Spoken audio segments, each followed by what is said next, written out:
Good morning. आज की class में हम पढ़ेंगे आयनन ऊर्जा के बारे में, या जिसका हम आयनन विभव या आयनन एंथैल्पी के नाम से भी जानते हैं। तो चलिए शुरू करते हैं आज की क्लास। आइए देखते हैं आयनन ऊर्जा क्या होती है।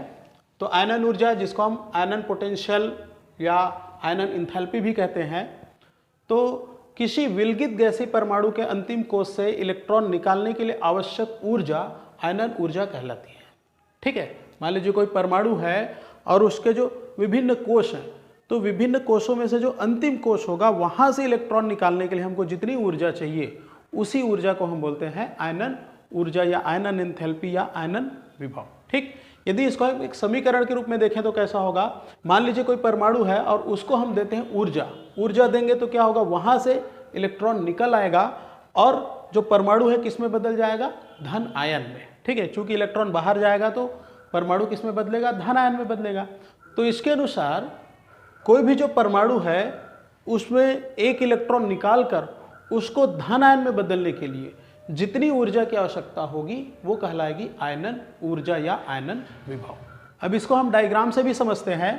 जैसे मान लीजिए हम ले लेते हैं कोई परमाणु, ये हो गया उसका नाभिक, ये हो गया उसका कोश। ठीक है, अब यहाँ से मान लीजिए हमको इलेक्ट्रॉन निकालना है, तो इलेक्ट्रॉन निकालना है तो क्या करना पड़ेगा, इसको देना पड़ेगा ऊर्जा। तो यहाँ क्या हो रहा है, देखिए कि इलेक्ट्रॉन निकालने के लिए हमको क्या करना पड़ रहा है, ऊर्जा देनी पड़ रही है।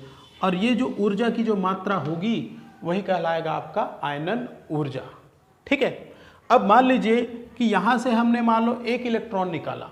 ठीक है, यहाँ से मान लीजिए हम निकालते हैं या हम पहला इलेक्ट्रॉन निकालते हैं ये, तो ये इसके लिए हमको जितनी ऊर्जा देनी पड़ेगी उसको हम बोलेंगे प्रथम आयनन ऊर्जा, आयनन ऊर्जा। ठीक है, अब मान लीजिए यहाँ से हम थोड़ा सा और एनर्जी दिए और यहाँ से दूसरा इलेक्ट्रॉन भी अपन निकाल लिए। कौन सा इलेक्ट्रॉन निकला, दूसरा इलेक्ट्रॉन निकला, तो ये कहलाएगा द्वितीय आयनन ऊर्जा। ठीक है, और थोड़ा एनर्जी दो और एक इलेक्ट्रॉन निकाल लिए, ये हमारा तीसरा इलेक्ट्रॉन निकल गया,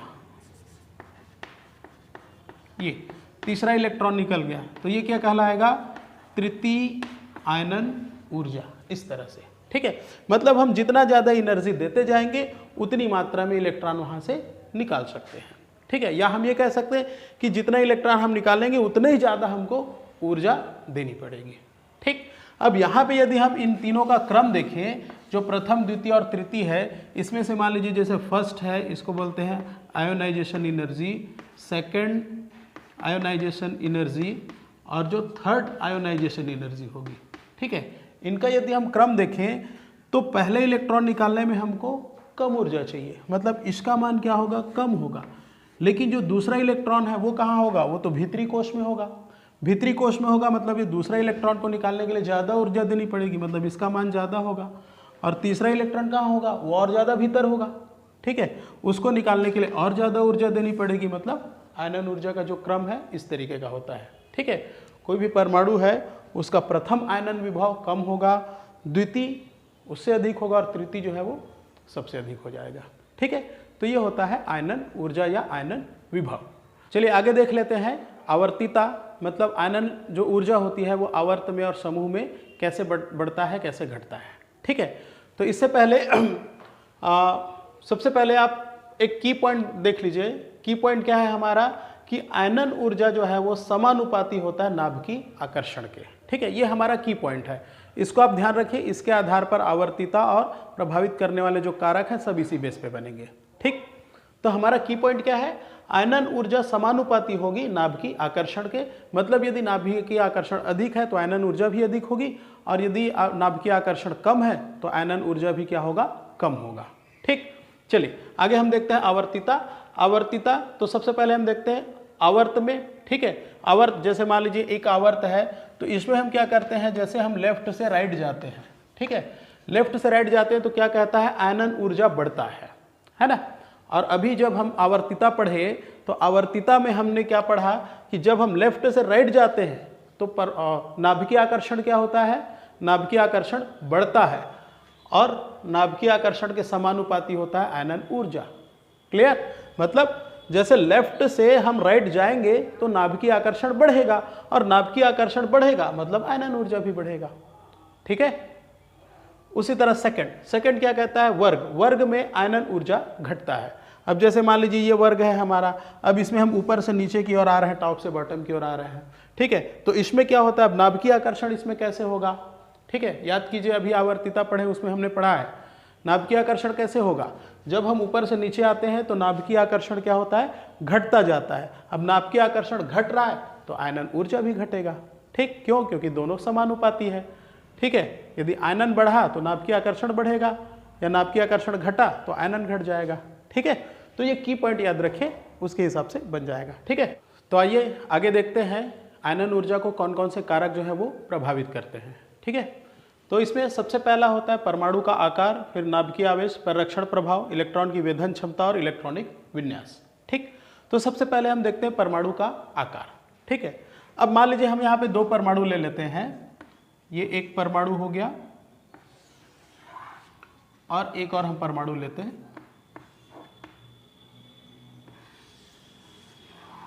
ये, ठीक है। हमने दो परमाणु ले लिया। अब एक आकार में छोटा है, एक आकार में बड़ा है, ठीक है। तो अब क्या होगा कि यहाँ पर जो अंतिम इलेक्ट्रॉन होगा, यहाँ पर जो इलेक्ट्रॉन होगा तो इनकी दूरी ये, ठीक, और यहाँ पर मान लीजिए अंतिम इलेक्ट्रॉन है, इनकी दूरी। अब यहाँ पे आप ये देखो कि ये जो इलेक्ट्रॉन है नाभिक के नज़दीक में है। कौन से इलेक्ट्रॉन, जिसका आकार छोटा है, जिसका आकार छोटा है वो इलेक्ट्रॉन नाभिक के नज़दीक में रहेगा। मतलब आकार यदि कम है तो इलेक्ट्रॉन क्या होगा, नाभिक के नज़दीक में रहेगा। आकार यदि बड़ा होगा तो इलेक्ट्रॉन क्या होगा, नाभिक से दूर में रहेगा।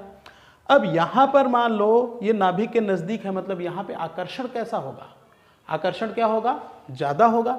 और आकर्षण ज़्यादा होगा तो नाभिकीय आकर्षण के समानुपाती होता है आयनन ऊर्जा। मतलब कि यदि आकार छोटा है, कम है, तो आकार कम है मतलब क्या होगा, आकर्षण अधिक हो जाएगा, आकर्षण अधिक।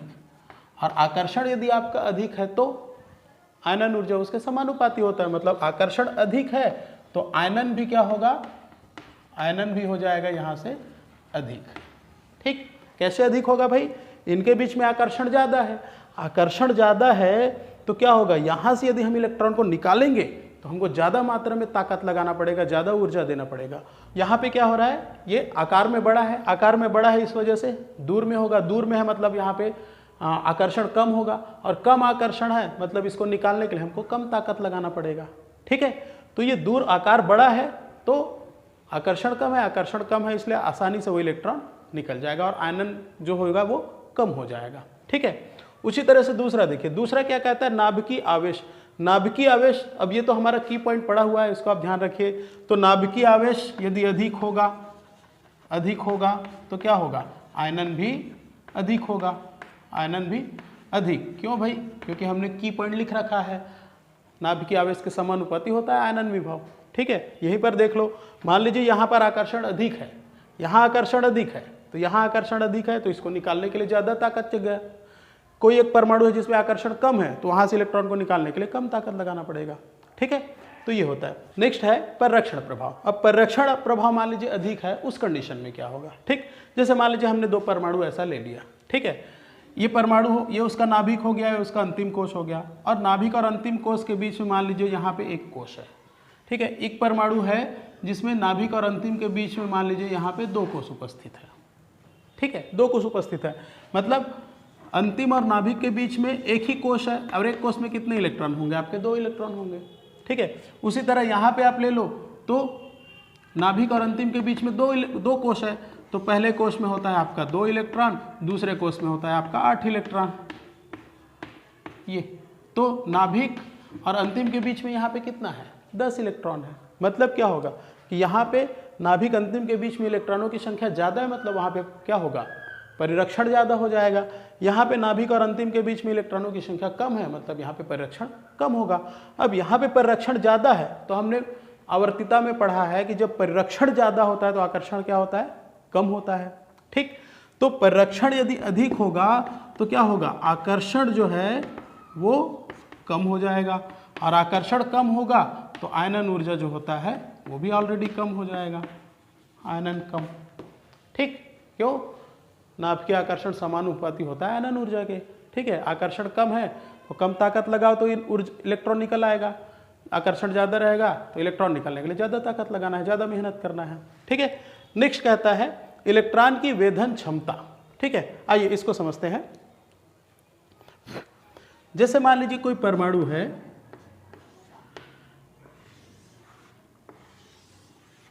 ये मान लीजिए उसके विभिन्न कोश जी, ठीक है, और जब हम मान लीजिए एक परमाणु हमने ले लिया, ठीक है, ये उसके विभिन्न कोश, और जब हम क्वांटम संख्या पढ़ रहे थे उस टाइम हमने पढ़ा था कि जो पहला कोश होता है उसमें एक सब सेल होता है, दूसरे कोश में 2s और 2p करके 2 होते हैं, तीसरे में 3s 3p और 3d 3 सब सेल होते हैं, चौथे में होता है आपका 4s 4p 4d और 4f, इस तरह से 4 सब सेल होते हैं। ठीक है, ऐसा हम पढ़ चुके हैं क्वांटम संख्या में। अब मान लीजिए हम इन चारों की यदि बात करें जी, ठीक, कौन कौन से हैं, s p d f। ठीक है, अब इसको हमको देख के ये अंदाजा तो लग जाएगा कि जो s ऑर्बिटल होता है वो नाभिक के क्या होता है, नज़दीक होता है, d p उससे थोड़ा दूर, d उससे थोड़ा और दूर, f जो है वो सबसे दूर होता है। ठीक है, कहने का मतलब कि s जो सबसेल होंगे वो क्या होगा, नाभिक के नज़दीक होगा, उसी तरह p थोड़े से दूर में होंगे, d और f उनसे बहुत अधिक दूर में होंगे। ठीक है, अब यहाँ पे हम ये जानते हैं कि जो सबसेल या जो कक्षक नाभिक के नज़दीक होता है वहाँ पे आकर्षण सबसे ज़्यादा होगा, जो दूर में होगा वहाँ पे आकर्षण क्या होगा, कम हो जाएगा। अब मान लीजिए हमको 4f से इलेक्ट्रॉन निकालने को बोले और यदि हमको s से इलेक्ट्रॉन निकालने को बोले, तो दोनों में से इजीली इलेक्ट्रॉन कहाँ पे निकलेगा भाई, दोनों में से इजीली इलेक्ट्रॉन वहाँ से निकलेगा जहाँ पे आकर्षण कम है, और आकर्षण कहाँ पे कम है, f में आकर्षण कम है, क्यों, क्योंकि ये दूर है। ठीक है, s जो है नाभिक के नज़दीक होता है इसलिए यहाँ पे आकर्षण ज़्यादा होगा, और यदि यहाँ से यदि हमको इलेक्ट्रॉन निकालना है तो ज़्यादा मात्रा में ऊर्जा देनी पड़ेगी। ठीक, तो इसी को बोलते हैं वेधन क्षमता। ठीक है, इसी को हम क्या बोलेंगे, वेधन क्षमता, जो कोई भी कक्षक है, ठीक है, वहाँ से तोड़ करके इलेक्ट्रॉन को निकालना, वो कहलाएगा आपका वेधन क्षमता। तो जिसकी जो नज़दीक होगा उसका आकर्षण ज़्यादा होगा, मतलब उसका वेधन क्षमता ज़्यादा होगा, वहाँ से इलेक्ट्रॉन निकालना है तो ज़्यादा ऊर्जा चाहिए। जो दूर में है वहाँ आकर्षण कम होगा, मतलब उसकी वेधन क्षमता कम होगी, और वहाँ से इलेक्ट्रॉन निकालने के लिए हमको कम मात्रा में ऊर्जा खर्च करना पड़ेगा। ठीक है, तो यदि इलेक्ट्रॉन s से निकालना है मतलब आयनन ऊर्जा का मान बढ़ जाएगा, ज़्यादा ऊर्जा चाहिए। यदि p से निकालना है तो कम, d में और कम, और f से यदि इलेक्ट्रॉन निकालना है, ठीक है, तो वहाँ पे सबसे कम ऊर्जा खर्च करनी पड़ेगी, मतलब यहाँ पे आयनन ऊर्जा का मान जो है वो कम हो जाएगा। ठीक है, मतलब यहाँ पे यदि हम इसको लिखें तो s p d और f ये इस तरह से होगा। ठीक है, सबसे अधिक वेधन क्षमता किसकी होगी, s की, मतलब यहाँ पे आयनन ऊर्जा सबसे ज़्यादा, उसके बाद ये, उसके बाद ये। ठीक है, चलिए नेक्स्ट हम देखते हैं इलेक्ट्रॉनिक विन्यास। तो कोई भी यदि हम परमाणु लेते हैं तो उनके अंतिम कोश का विन्यास इस तरह से कुछ भी हो सकता है। ठीक है, कैसे कुछ भी हो सकता है, मतलब या तो उसके अंतिम कोश में सभी डिब्बे एक एक इलेक्ट्रॉन भरा होगा, मतलब इसको हम क्या बोलते हैं, अर्धपूरित, इसको क्या बोलते हैं, अर्धपूरित। ठीक है, या तो अंतिम कोश में जितने भी डिब्बे होंगे, जितने भी कक्षक होंगे, डिब्बों से मतलब है कक्षक, ठीक है, चाहे वो s हो, p हो, d हो, जो भी हो, ठीक है, जितने भी कक्षक होंगे या सब में क्या होगा, डबल डबल होगा, तो ये कहलाएगा आपका पूर्ण पूरित। ठीक, और कभी ऐसा होगा ना तो पूरा भरा होगा ना तो पूरा सिंगल सिंगल होगा। ठीक है, मतलब क्या कि ना तो सब में सिंगल सिंगल होंगे ना तो सब में डबल डबल होंगे, तो ऐसी स्थिति हो सकती है। मतलब किसी भी कक्षा की ये 3 तरह की स्थिति हो सकती है, या तो सब में आधे आधे होंगे अर्धपूरित होगा, या तो सब में डबल डबल होंगे पूर्ण पूरित होगा, या तो फिर ऐसी स्थिति होगी ना तो आधे आधे होंगे ना तो पूरे पूरे होंगे। ठीक है, अब इन तीनों में यदि हम कंपेयर करें तो जो अर्धपूरित और पूर्ण पूरित जो अवस्था है, ठीक है, ये जो है अपेक्षाकृत स्थायी अवस्था मानी जाती है। ठीक है, इस कंडीशन में क्या होता है, कोई भी जो परमाणु है या कोई भी जो तत्व है वो अधिकतम स्थायी अवस्था में रहता है। ठीक है, और यदि मान लीजिए उसके अंतिम कोश का विन्यास ऐसा कुछ है, ठीक है, जहाँ पे ना तो वो अर्धपूरित है ना तो पूर्ण पूरित है, तो ये जो है अपेक्षाकृत जो है वो अस्थायी अवस्था होती है। ठीक है, मतलब यदि इस अवस्था में है, अर्धपूरित या पूर्ण पूरित अवस्था में है, तो कोई भी तत्व या कोई भी परमाणु अतिरिक्त इलेक्ट्रॉन ना देना चाहेगा ना लेना चाहेगा। क्यों?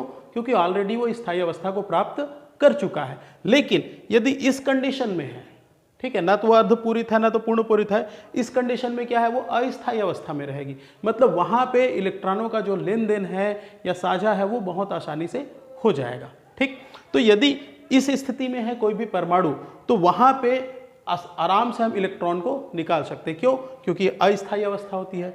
यदि ऐसी अवस्था है, अर्धपूरित और पूर्णपूरित अवस्था है, तो ये चूंकि ये स्थायी अवस्था है और यहां से इलेक्ट्रॉन निकालने के लिए हमको ज़्यादा ताकत लगाना पड़ेगा, ज़्यादा ऊर्जा खर्च करनी पड़ेगी।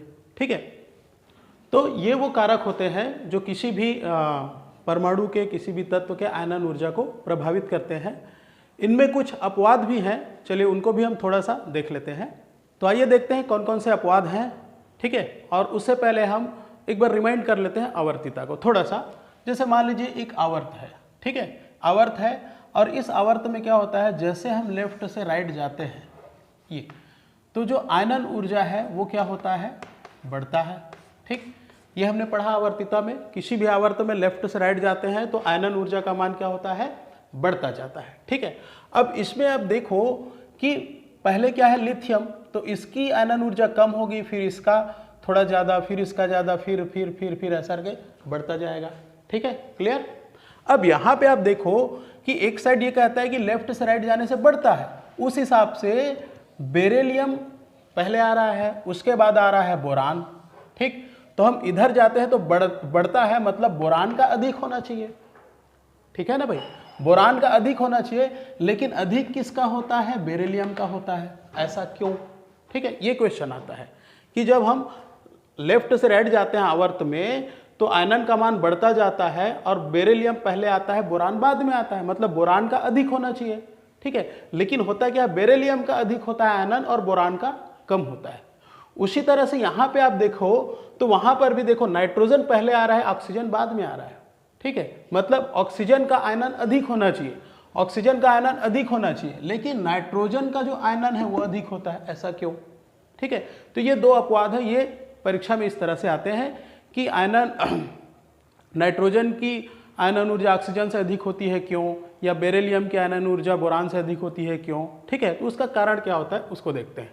ठीक है, चलिए जैसे हम यहाँ पर देखें तो बेरिलियम और बोरान, इनका हम बना लेते हैं इलेक्ट्रॉनिक विन्यास। जैसे हम ले लेते हैं Be, इसका होता है 4, ये हो जाता है 1s2 2s2, और बोरान ये होता है 5, इसका होता है 1s2 2s2 और 2p1। ठीक, अब आप देखो यहाँ पर, चलिए मैं इसको डायग्राम में भी और थोड़ा सा बना देता हूँ। ये मान लीजिए नाभिक, ये पहला कोश और ये दूसरा कोश।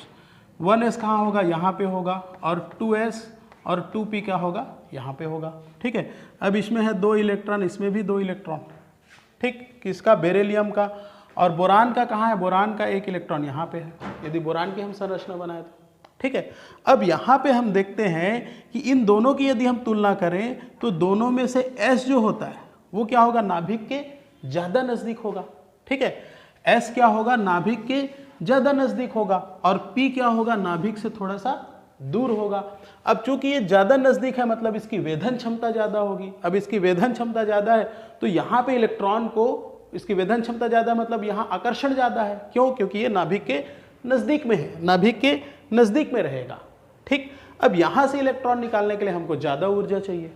ठीक है, वहीं पे हम तुलना करें किसका, बोरान का, तो बोरान का अंतिम इलेक्ट्रॉन कहाँ पे है, P में है। ठीक है, और P की वेधन क्षमता क्या होती है, कम होती है। क्यों? क्योंकि P थोड़ा दूर में होता है, दूर में होता है इसलिए वहाँ पे आकर्षण कम होता है, आकर्षण कम होता है इसलिए वेधन क्षमता कम होती है। अब वहाँ से यदि हम इलेक्ट्रॉन को तोड़ करके निकालते हैं तो वहाँ पे हमको अपेक्षाकृत कम ऊर्जा खर्च करनी पड़ेगी। ठीक, तो यही कारण है कि बोरान अधिक क्यों होता है, क्योंकि बोरान जो होता है उसका इलेक्ट्रॉन कहाँ होता है, S कक्षक में। S कक्षक की वेधन क्षमता अधिक होती है, इसलिए वहाँ पे इलेक्ट्रॉन निकालने के लिए ज़्यादा ऊर्जा चाहिए, इसलिए इसका आयनन अधिक हो जाता है। ठीक है, बोरान में अंतिम इलेक्ट्रॉन कहाँ पे होता है, P कक्षक में। P कक्षक की वेधन क्षमता कम होती है, क्यों? क्योंकि वो दूर में होता है, इसीलिए यहाँ से आसानी से इलेक्ट्रॉन निकल जाता है और इसकी आयनन ऊर्जा कम हो जाती है। ठीक, वहीं पे दूसरी तरफ यदि हम देखें, यदि नाइट्रोजन और ऑक्सीजन, इनका यदि हम इलेक्ट्रॉनिक विन्यास करें तो क्या होगा, देखिए इसका हो जाएगा 1s2 2s2 और 2p3। वहीं पे हम ऑक्सीजन का करें 8, तो ये क्या होता है 1s2 2s2 2p4। यदि अंतिम कोष को हम देखें तो यहाँ पे टोटल कितने हैं 3 इलेक्ट्रॉन, और इसका यदि हम अंतिम कोष देखें तो यहाँ पे टोटल है 4 इलेक्ट्रॉन, ये ठीक। अब दोनों के अंतिम कोष का विन्यास आप देखिए, नाइट्रोजन का अंतिम कोष का विन्यास कैसा है, 3 कक्षक है और तीनों में एक एक इलेक्ट्रॉन है, मतलब क्या बोलते हैं इसको हम बोलते हैं अर्धपूरित अवस्था। कैसा है, अर्धपूरित अवस्था है। अर्धपूरित अवस्था मतलब स्थायी अवस्था। और यहाँ पे ऑक्सीजन का कैसा है, ना तो ये अर्धपूरित है ना तो पूर्णपूरित है, मतलब अस्थायी है, ठीक। तो नाइट्रोजन अर्धपूरित अवस्था के कारण स्थायी होता है, और स्थायी होने की वजह से यदि यहाँ से हमको इलेक्ट्रॉन निकालना है तो ज़्यादा ऊर्जा खर्च करनी पड़ेगी, मतलब उसका आयनन ऊर्जा अधिक हो जाएगा, ठीक है। और ऑक्सीजन जो है, ऑक्सीजन का जो अंतिम कोष होता है वो अस्थायी अवस्था होती है। क्यों? क्योंकि ना तो पूर्णपूरित है ना तो अर्धपूरित है, इसलिए वहाँ से यदि हमको इलेक्ट्रॉन निकालना है तो आसानी से निकाल सकते हैं, मतलब आयनन ऊर्जा का मान कम हो जाएगा, ठीक है। तो ये 2 तरह के क्वेश्चन यहाँ से 2 अपवाद हैं जो क्वेश्चन के रूप में परीक्षा में अक्सर आते हैं, इसको आप ध्यान रखिएगा। तो चलिए आज की क्लास में इतना ही, बाकी हम पढ़ेंगे नेक्स्ट क्लास में। Okay, thank you.